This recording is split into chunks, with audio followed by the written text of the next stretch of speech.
From our last step of the problem, we need to go through now and find the partial fraction decomposition for both of these terms. And for the first term, we'll do that one with red. That is our 4s squared plus 1 over s squared times s plus 3.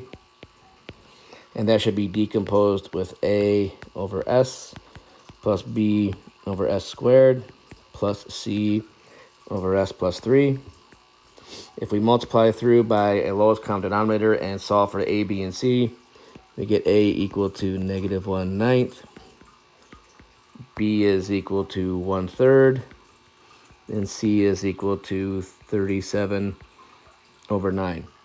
If we now take the second term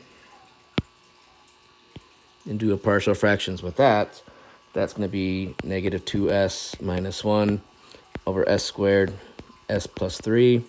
The good news is we could break it down to the same factors, a over s plus b over s squared plus c over s plus 3. And here when we go through and solve for a, b, and c, we get a equal to negative 5/9. We get b is equal to negative 1/3. And we get c equal to positive 5/9.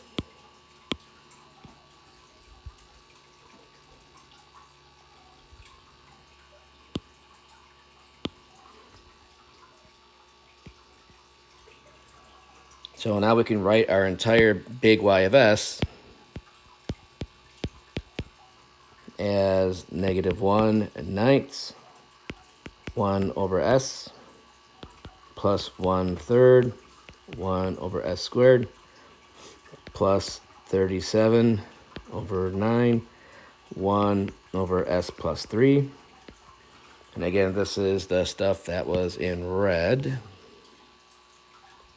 And then plus our others, which is negative 5/9,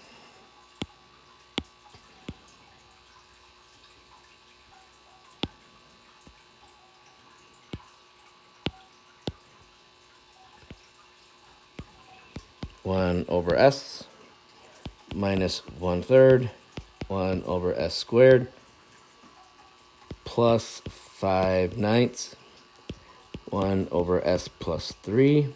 And again, this whole thing is multiplied by an e to the negative 2s. And again, that is the stuff that was in blue.